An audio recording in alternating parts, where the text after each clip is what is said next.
assises de Kinshasa, donc dialogue entre Congolais ici à Kinshasa, en tenant compte bien sûr de cette démarche entamée l'autre fois par les pères des églises, l'église catholique, l'ECC et la Senko, parce que s'il fallait parler des pères des églises, eh bien, le responsable des confessions religieuses ont été également reçus au niveau de... Plutôt, ils étaient reçus par le conseiller spécial de chef de l'État.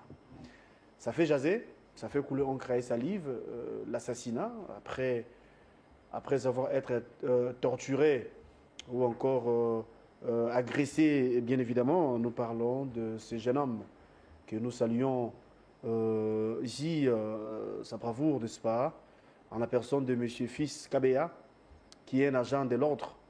Il est roulage. Vous savez que les services de sécurité de la première ministre étaient à la base de son assassinat, s'il faut dire ça comme ça. Eh bien, déjà la police avait donné les injonctions que les enquêtes soient ouvertes. Nous allons vous donner les précisions, nous allons vous donner les détails par rapport à ça. Alain Bolodjoa, merci d'être là et bon mercredi à vous. Bonjour à vous, bonjour à tout le monde. En tout cas, merci beaucoup pour l'opportunité. C'est vrai, ça fait longtemps. Exact. C'est un plaisir pour nous de vous recevoir encore à nouveau. Un plaisir partagé. Vous êtes un habitué de cette émission. Vous et moi avions suivi ce qui s'est passé, encore ce qui s'est passé ici à Kinshasa. Les décès inopinés, bien sûr, de notre compatriote Fiston Kabea, qui est roulage, qui est un agent de l'ordre. Comment avez-vous analysé la manière dont le compatriote a été sauvagement assassiné? Bon, je commence par ma conclusion. Je demande à Madame Tuluka d'éviter de protéger le criminel. Nous avons tous appris la mauvaise nouvelle et nous avons essayé de voir le comportement des uns et des autres. Et nous nous sommes rendus compte que s'il n'y avait pas clameur publique, s'il n'y avait pas réaction, l'affaire serait étouffée.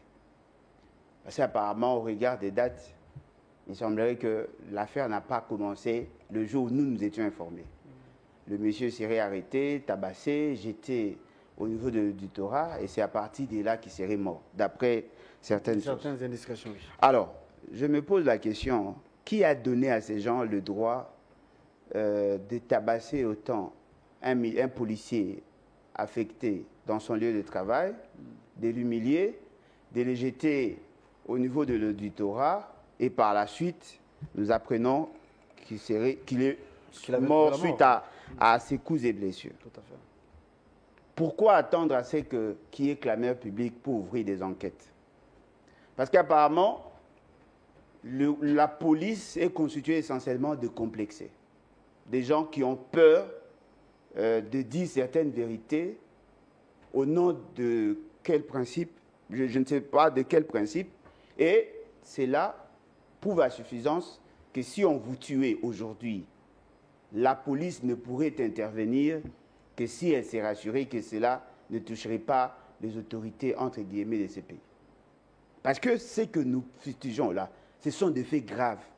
Je ne sais pas comment les gens arrivent à minimiser. J'ai vu quelqu'un dire « Et pourquoi vous vous acharnez contre Maman Tuluka? Après tout, c'est un accident. » Non, ce n'est pas un accident. Il n'a pas été tamponné par le cortège. Non, il a été tabassé par les dispositifs sécuritaires de Mme Tuluka. C'est vrai, sur le plan pénal, jusque-là, on ne peut pas établir sa responsabilité. C'est vrai, parce qu'on ne sait pas si c'est elle qui avait intimé l'ordre que le monsieur soit arrêté, tabassé. Là, nous reconnaissons. Mais ce qui est vrai, la responsabilité politique et la responsabilité civile peut être déjà établie. Parce que c'est son cortège. J'ai essayé de voir le comportement des uns et des autres et je me suis rendu compte qu'il y a beaucoup d'émotions. Et ça risque de désorienter, que ce soit les débats et même la démarche de la justice. Je suppose que lorsque l'État avait appris que l'un de ses agents a été tué, il avait déjà enclenché le mécanisme pour mettre la main sur ceux qui avaient posé l'acte. Ne me dites pas que le chargé de sécurité ou la personne qui avait conduit l'équipe qui a agi de la sorte, cette personne ne serait pas déjà arrêtée. Il devait déjà être arrêté. Et en principe, on devait déjà ouvrir un procès en flagrance. Parce que nous savons comment ces gens fonctionnent.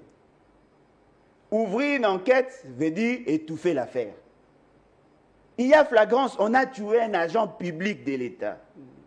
Et vous nous dites non, on aurait ouvert l'enquête. Non, ne dites pas ça. Dites-nous qu'on a arrêté le présumé, ils sont en train d'être jugés et éventuellement être condamnés. En ce moment-là, nous comprendrons qu'effectivement, servir l'État vous protège. Parce que ce n'est pas un Koulouna qui l'a tué. Et la personne qu'on a tuée n'est pas n'importe qui. C'est un policier qui était commis pour ce faire. Et il a fait son travail. Parce que je sais que, exceptionnellement... En empêchant le sens contraire, le sens unique. Ouais. Non, mais effectivement, parce que l'ordre a été donné. Il a voulu faire respecter le code de la route qui n'existe pratiquement plus.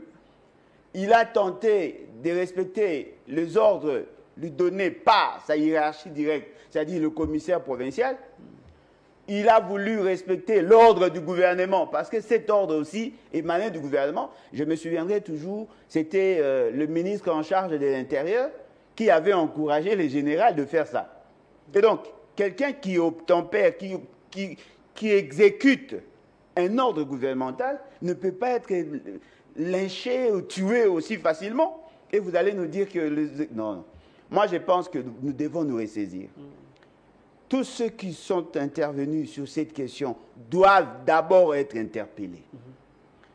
Ceux qui pensent que Mme Toulouka devait démissionner, ainsi de suite, c'est la question que je voulais ça c'est une option, ça c'est une option politique. Si elle a encore un peu de conscience, un peu de moralité, elle peut lever cette option. Mais je pense que ne soyons pas trop pressés à l'incriminer, parce que jusque-là, personne ne nous a démontré que l'ordre venait d'elle.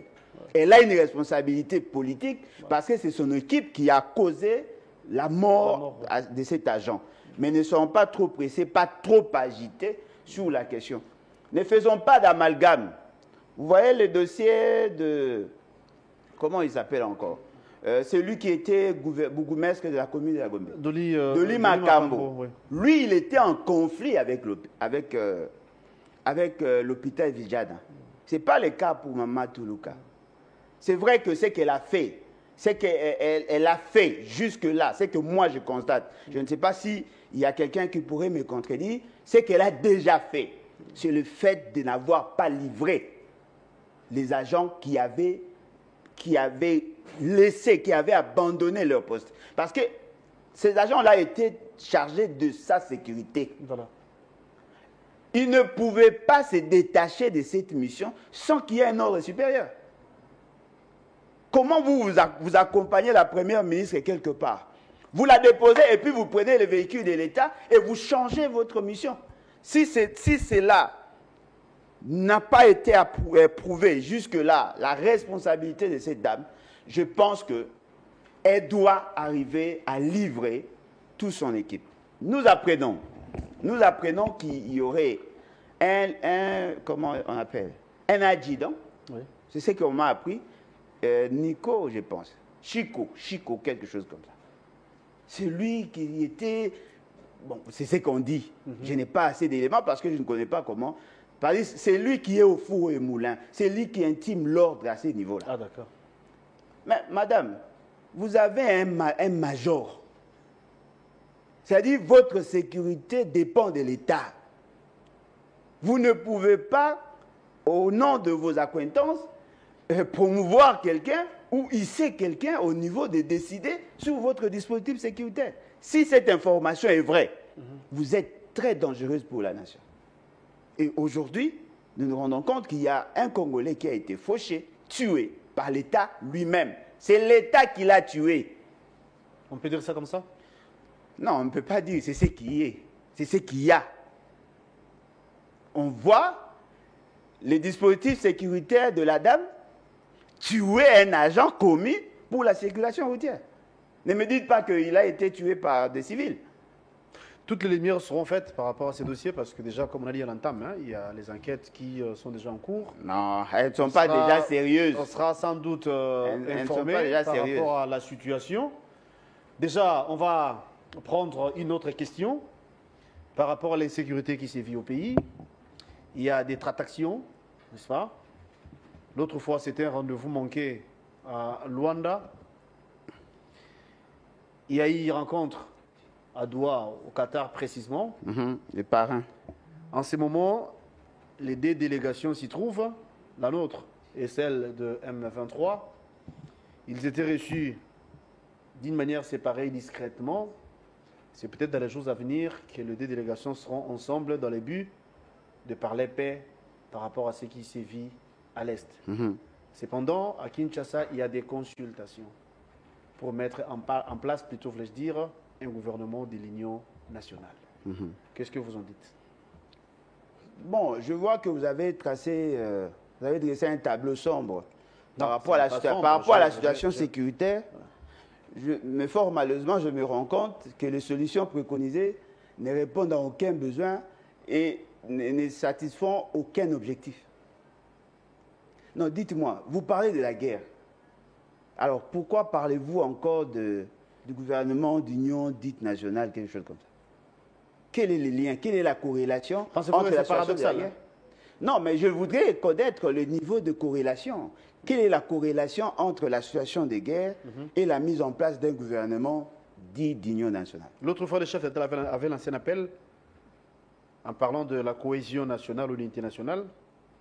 Ce gouvernement, c'est dans le but, bien sûr, de mettre les énergies ensemble, mettre les forces ensemble pour sauver la patrie qui reste en danger en termes de sécurité qui sévit au pays. C'est vrai, en diplomatie, de l'autre côté, c'est les négociations, mais du moins, les chefs de l'État, son idée majeure, c'est de mettre les Congolais ensemble, les fils Congo ensemble pour former un corps, former un bloc. Souffrait que je dise qu'il n'est pas sérieux du tout dans sa démarche et je pense que les gens doivent comprendre que le pays va de mal en pis. Comment voulez-vous que face à un problème tel que la situation sécuritaire qui sévit dans la partie Est, que l'on puisse conclure que la solution serait la mise en place d'un gouvernement d'union nationale? Non, mais il y a un problème là. Il y a un problème de raisonnement. Il y a un problème de logique.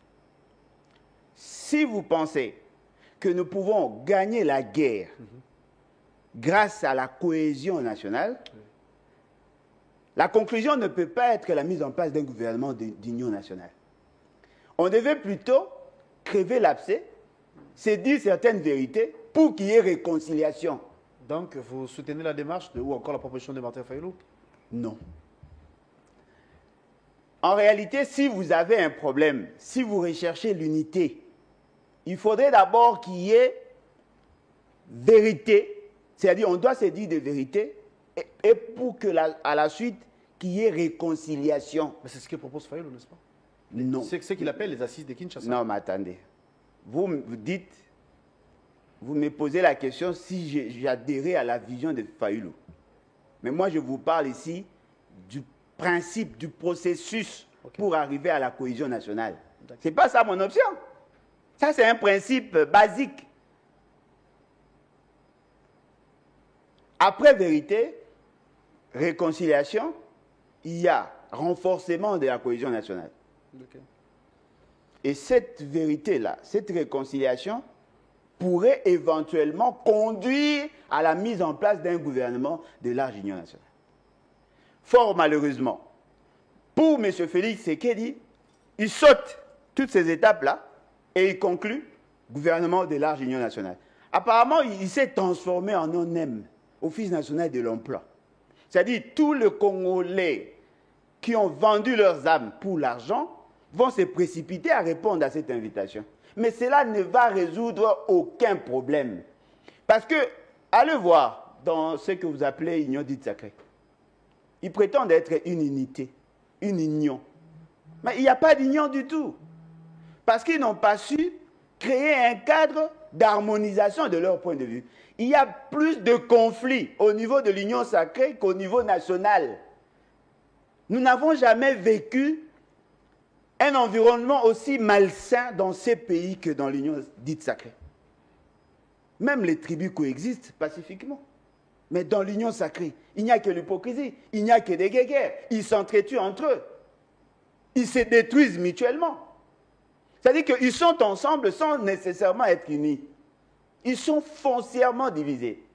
Mais ils sont tous dans un même gouvernement. Voilà pourquoi ce gouvernement de mission a échoué.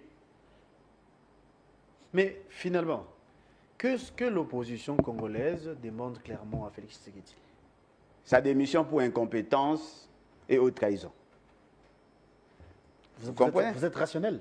Non, mais bien évidemment. Que c'est une demande vraiment objective? Non, mais effectivement, parce que justement, vous semblez mélanger la question de la survivance de l'État et la question du pouvoir de Félix Tshisekedi.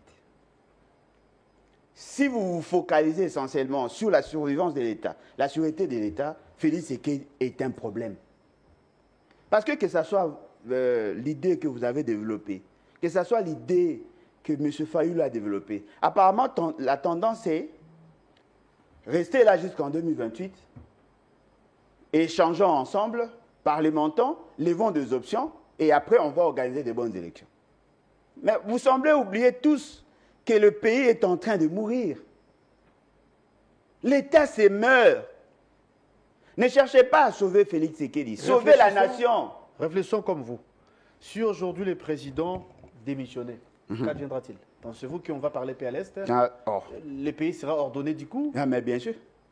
Bien sûr. Par quel mécanisme? Non, mais le mécanisme constitutionnel. Parce que s'il démissionnait, c'est Sama qui va prendre sa place. Mais alors, ça fait quoi? Sama n'est pas congolais? Non, je n'ai pas dit le contraire. Ah, mais voilà. Pour dire que ça va apporter quoi comme solution? Non, mais ça va apporter quelque chose. Parce que Félix Tshisekedi a une crise, a un déficit de crédibilité.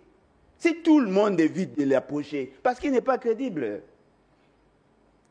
Vous savez, la crédibilité de l'institution dépend de la crédibilité des animateurs. Nous avons de bonnes relations avec plusieurs nations. Comme quelle nation? Les États-Unis, à titre d'exemple. En bon? On est en bonne relation? Ben oui. En bon? En quoi faisant? Qu'est-ce que vous avez fait? Qu'est-ce qui prouve ça? Comment pouvez-vous le prouver? Les Américains vous ont vendu des armes?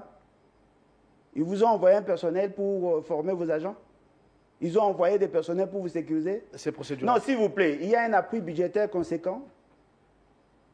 Sur le plan technologique, il y a un transfert de technologies. Vous parlez de quoi là? Non, cher ami. Nous sommes devenus la rusée du monde. Aucune nation ne nous fait confiance. Aucun État. Citez-moi un seul État qui nous accompagne. Il n'y en a pas. Justement parce que c'est lui qui est présenté comme votre chef de l'État a un problème de crédibilité. Et même, le prétexte que les autres là ont trouvé, c'est justement parce qu'il ne veut pas respecter les accords. Aujourd'hui, si les gens ne veulent pas aller négocier, dialoguer avec lui, parce qu'ils savent que ce monsieur n'est pas assez crédible.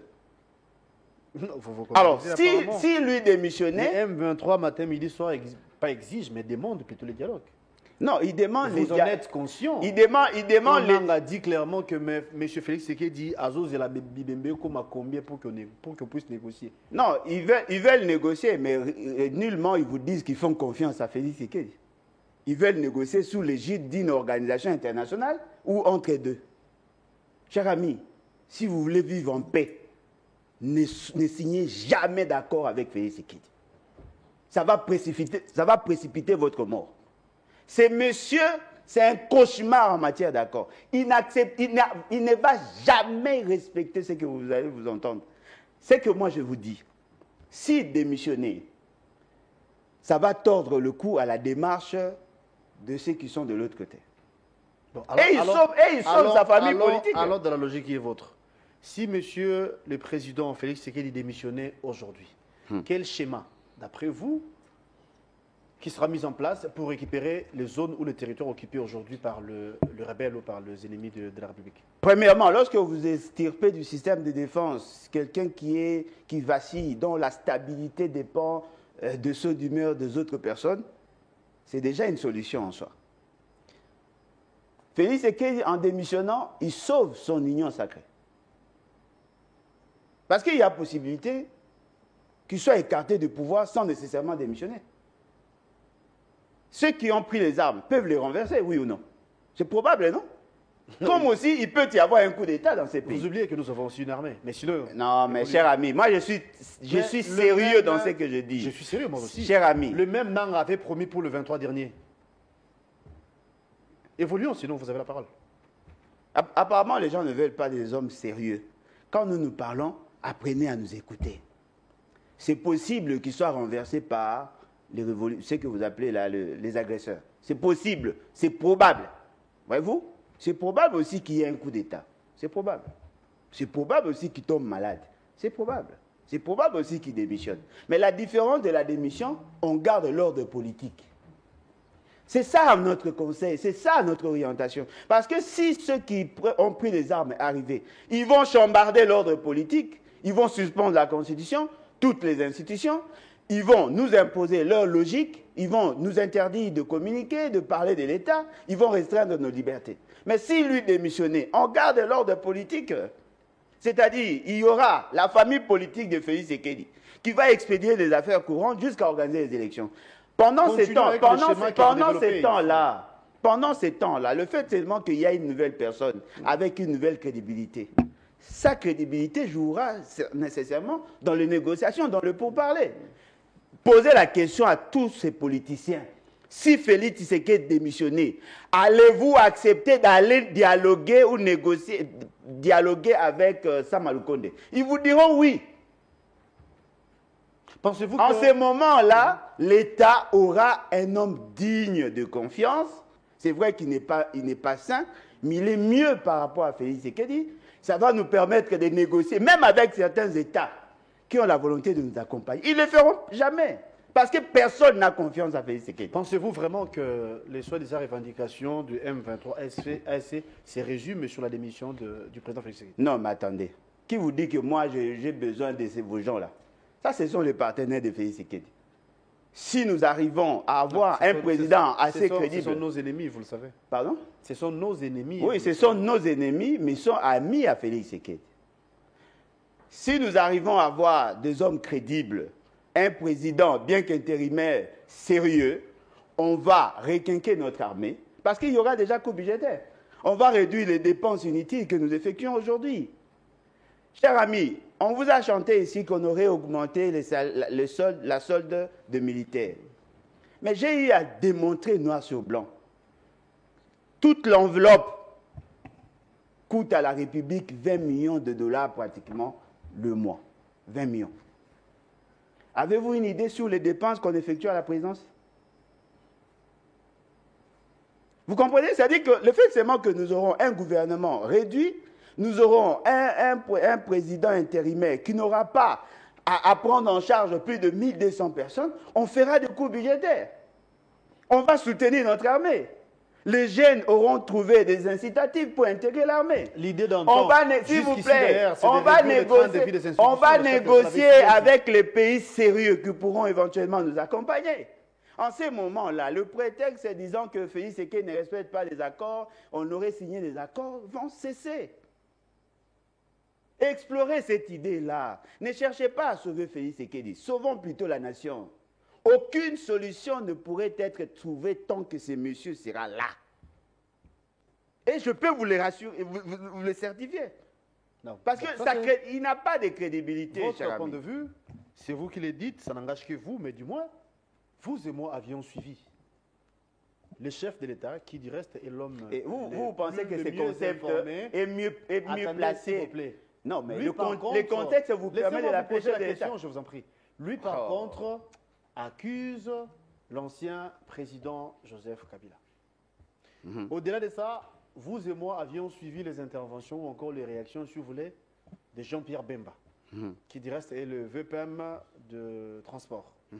Il dit noir sur blanc que tout ce que nous vivons aujourd'hui, l'insécurité dont question, à l'Est comme ici à l'Ouest, c'est Kabila qui serait à la base. Pas qui serait, d'après Bemba, c'est Kabila qui est même à la base. Oui, qui est à la base. Ne voyez-vous pas qu'il y a de quoi se poser des questions au point de trouver peut-être une solution si réellement c'est Kabila, parce que ce sont des accusations, pourquoi il le fait? Non, le problème c'est que ne nous poussez pas à réfléchir comme des gens comme des Bemba et tout ça.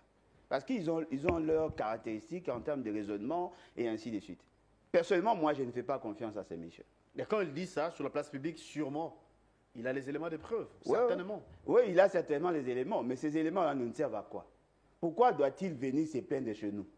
Il veut que nous fassions quoi? Non, il a dénoncé par contre. Non, non, mais attendez, le gouvernement ne dénonce pas. Oh, le gouvernement ne dénonce pas. Il était ministre en charge de la Défense. Je suppose que c'est pendant ces temps-là qu'il aurait recueilli ou récolté ces informations. Il y avait un procès ici où on jugeait Nanga. Il pouvait aussi déverser les pièces, les éléments au niveau du procès.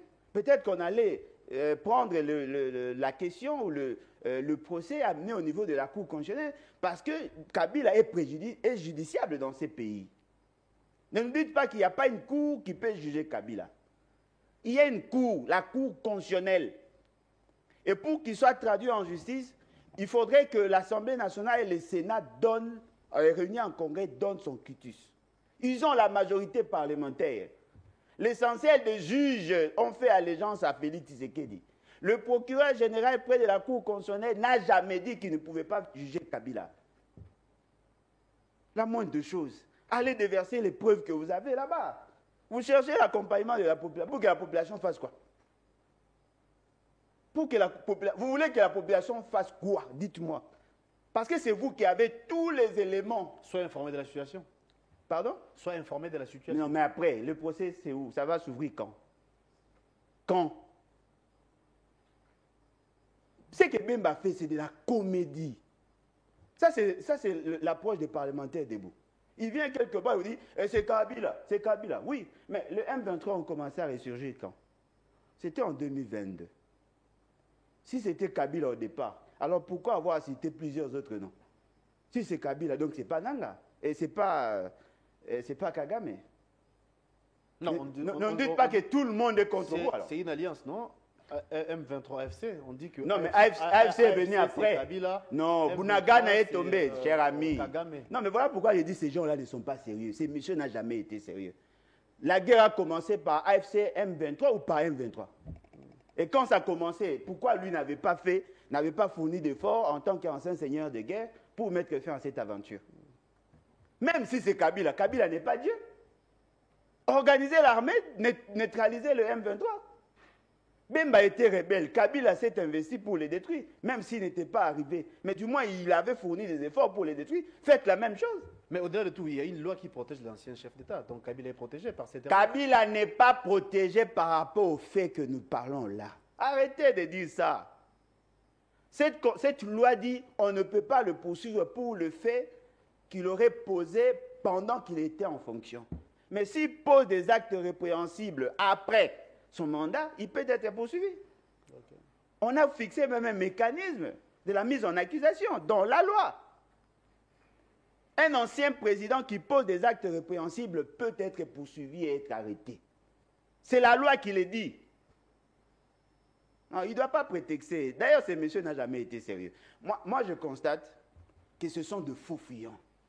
Même si c'est Satan, nous avons l'obligation de mettre en place des mécanismes pour neutraliser tous les ennemis tant de l'intérieur que de l'extérieur. Je ne sens pas cet engouement, je ne sens pas cette volonté, cette force à vouloir mettre fin à l'aventure. Et ce qui est surprenant, pendant que ces messieurs se livrent aux actions du Parlement debout, son ministère ne fonctionne pas. Quelle est votre conclusion? On regarde ce que vous dites. Dans le pouvoir actuel a peur de Kabila, d'après vous? Non, le pouvoir actuel n'a pas peur de Kabila parce que c'est un complot qui a été boutiqué bien avant. Tous sont des traîtres, tous sans exception. Kabila y compris, hein? Tous sont des traîtres. Non, mais la situation a commencé comment? Qu'est-ce que... Kabila voulant protéger ses intérêts, il a recruté Nanga et Nanga a publié Félix Tshisekedi. Félix Tshisekedi cherchant à détruire Kabila et se protéger de son influence, il est allé vers Kagame pour avoir son accompagnement et Kagame l'a mis en contact avec le M23. Aujourd'hui, le M23 et le Nanga se sont mis ensemble pour créer AFC-BAR M23. On cite Kabila comme co-responsable, mais en même temps on cite Kagame. Mais c'est un cercle vicieux qui s'est créé là. Tous sont dans ce cercle. Tous. C'est-à-dire qu'à cause de la forfaiture électorale, c'est ce que nous vivons là. On reproche à Félix Tshisekedi le fait de n'avoir pas respecté les accords. Mais quels étaient ces accords? On fait de vous président, et nous avons la majorité, on cogère ensemble, et voilà. C'est-à-dire que le fait de n'avoir pas respecté le processus électoral, la volonté de la population, aujourd'hui le pays est mis devant un guet-apens, nous sommes tous bloqués, justement parce qu'une association de immoraux se sont décidés de nous imposer leur volonté. Et nous en payons le prix. Et donc, comprenez que Bemba n'est qu'un garçon de course, dans le sens strict du terme. C'est-à-dire qu'il est envoyé pour faire ça. On doit maintenant se poser la question, que gagne Bemba dans tout ça? Félix Tshisekedi, j'espère que vous avez des gens intelligents autour de vous. Qu'est-ce que Bemba cherche réellement? Parce que moi, je me dis, ce monsieur fut un ancien seigneur de guerre. Il a un problème personnel avec Kabila. Il sent que Félix Tshisekedi a des faiblesses. Il n'a pas la capacité de gérer. Et qu'est-ce qu'il fait? Il commence par les grands Équateurs. Il sensibilise les Équatoriens par rapport à la question sécuritaire. Et rarement, il cite Félix Tshisekedi. Il les prépare à quelque chose. Et voyez la bretelle. Il part de l'Équateur, il vient dans le Grand Bandundu. Il cible là où il y a plus des Équateurs. Là, vous dénoncez, je ne vais rien insinuer, mais je comprends. Je comprends. Non, c'est ce que je veux dire, vous insinuez quoi? Non, je ne vais rien insinuer, mais je comprends que ce monsieur est assez intelligent, assez malin pour profiter de ce qu'il fait. À l'entame de cette question, vous avez parlé de... C'est dire des vérités en face, n'est-ce pas? Comme qui dirait, le linge sale, c'est l'avant-famille, et puis après, c'est après qu'on peut mettre en place un gouvernement de l'Union nationale. S'il faille se dire des vérités en face, d'après vous, qui sont ces acteurs-là qui se voient dans l'obligation de se mettre autour d'une table pour réparer la situation? Moi? Mais vous ne serez pas seul. Non, j'ai dit moi, accompagné de tous ceux qui ont la même vision que moi, contre toute la classe politique qui soutient l'idée de maintenir Félix Tshisekedi au pouvoir jusqu'en 2028. Comme ça, on aura un débat équilibré. Si ce n'est pas trop vous demander, vous pouvez citer le nom? Et puis ça ne choque pas. Non, ils peuvent adhérer. Ils peuvent adhérer. Fayoulou peut être à côté de moi, avec les autres. Les autres là qui? Katumbi à vos côtés? Non, s'ils veulent m'accompagner, on peut faire route Kabila ensemble. Non, Kabila est de l'autre côté. Kabila, Nanga, Félix Tshisekedi, ils sont de l'autre côté. Si vous voulez nous accompagner, vous nous accompagnez. Parce que nous, dans notre démarche, on ne négocie pas avec Félix Tshisekedi. C'est un haut traître. Sur base de quoi vous dites ça? Non, mais il a trahi la nation. Chers amis, posez-vous la question. Pourquoi avons-nous décrété l'état de siège? Pourquoi avons-nous décrété l'état de siège? Qui avons-nous choisi pour appliquer cet état de siège? Essayez de voir. Le gouverneur de l'Ituri, l'acte et le nommant, les désignant comme gouverneur, c'est pour le Nord Kivu. Le gouverneur du Nord Kivu, l'acte et le nommant, c'était pour l'Ituri. Mais les deux sont des gens qui ont servi l'Ouganda et le Rwanda. Le M23 sont entrés par où? Par l'Ouganda. Qui soutient le M23? C'est le Rwanda. Alors pourquoi avoir choisi deux lieutenants du Rwanda pour le placer pendant qu'on était en état de siège? Qu'est-ce que nous avons recueilli, nous avons récolté comme données, comme information par rapport à cet état de siège? Qu'est-ce que nous avons pu obtenir en termes de résultats? C'est-à-dire que Félix Tshisekedi a créé les conditions de l'avènement du M23. Arrêtez de vous distraire. Il a créé les conditions pour l'avènement du M23. Et il a placé des gens qui étaient favorables. Et je me pose la question, on a assassiné un gouverneur en fonction, un militaire de surcroît. Pourquoi on n'a pas mis les drapeaux en berne? Pourquoi on n'a pas organisé des obsèques dignes de ces noms? Non, comprenez qu'il y a un complot. Comprenez qu'il y a un complot. Pourquoi on n'a pas donné le moyen aux militaires? Pourquoi on essaie d'augmenter les soldes maintenant? Parce que l'État apparemment avait l'argent de le faire depuis longtemps. L'enveloppe globale pour l'armée, ça ne dépasse, c'est-à-dire par mois, c'est 20 millions de dollars. On arrive à peine dans les 240 millions de dollars pour toute l'armée. Mais l'argent qu'on détourne dans ces pays, ça va au-delà de ça. Pourquoi n'a-t-on pas soutenu, motivé nos militaires? Parce qu'on voulait nous mettre dans cette position de faiblesse pour faciliter à leurs alliés d'avancer. Vous avez posé la question. Le dialogue qu'il y a eu entre Félix Tshisekedi et Kagame. Pourquoi Qatar? Pourquoi seulement Qatar? Qatar, parce qu'il y a eu, on va dire en clair ici, on va citer déjà, il y a eu échec de Luanda. Non, mais pourquoi Qatar? Mais il y a plusieurs pays. Qatar s'est proposé pour non, cher faciliter ami. la facilitation. S'il vous plaît, vous êtes journaliste. Je sais que depuis un certain temps, tous les journalistes, ce sont des journalistes d'investigation. Vous êtes journaliste. Dites-moi. Il ne faut pas s'apprendre à nous, cher Bolodjoa. Non, j'ai dit, vous êtes journaliste. Ouais. Dites-moi, il y a plusieurs pays. Pourquoi ont-ils obtempéré seulement devant le Qatar? Je vous avais démontré l'autre fois comment se constitue le capital de Rwanda. Aéroport international de Goma, de Rwanda. Ensuite, oui. Le service cargo, l'essentiel des investissements. C'est le Qatar qui bénéficie de l'aspect économique de la guerre. Parce que l'essentiel des matières sont vendues là-bas. Mais derrière le Qatar, il y a d'autres pays, notamment les États-Unis. Vous comprenez? C'est-à-dire que nous sommes là en face d'un complot. Et fort malheureusement, ce que vous appelez vos dirigeants sont en plein dedans. Et moi, je pense, si nous voulons résoudre cette question, on doit d'abord arriver à ôter la peur, dire certaines vérités à ces gens. Ils nous ont trahis. Nos enfants, nos femmes, nos maisons, tout ce qu'il y a dans la partie Est est en train d'être pillé de manière systématique. On doit leur dire des vérités. Mais voilà, ils vont utiliser les services pour nous intimider. J'ai déjà d'autres plaintes au niveau du parquet. Ils vont continuer. Merci d'être venu. Merci à vous. Je rappelle que vous êtes le coordonnateur de ce mouvement qu'on appelle le BAT, Lèvons-nous et bâtissons. Vous êtes de l'opposition à la Bolodjoa. Merci d'être des nôtres ce matin.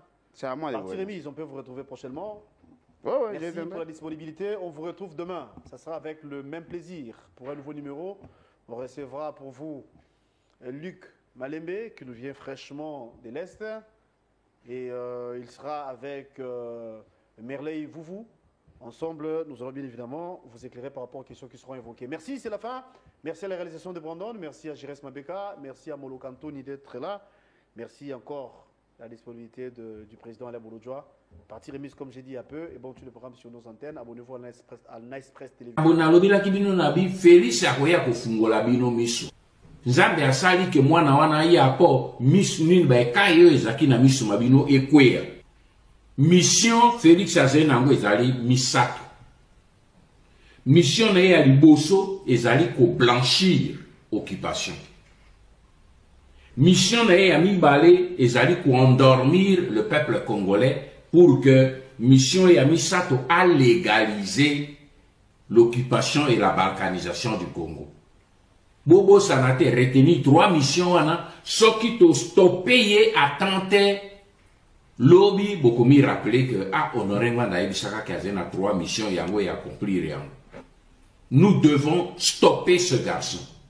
C'est notre fils, c'est notre frère, nous devons le stopper.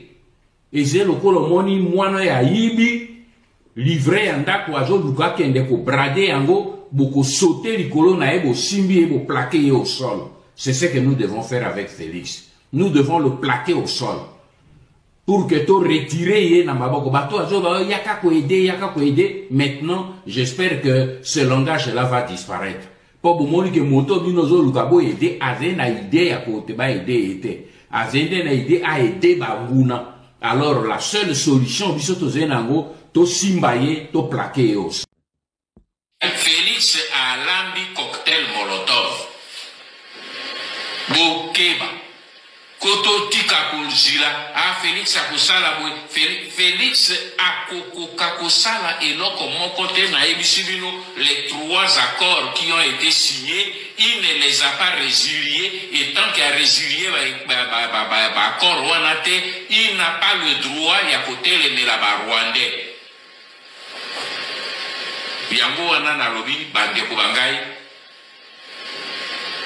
ba Congolais ba jeune l'heure a sonné.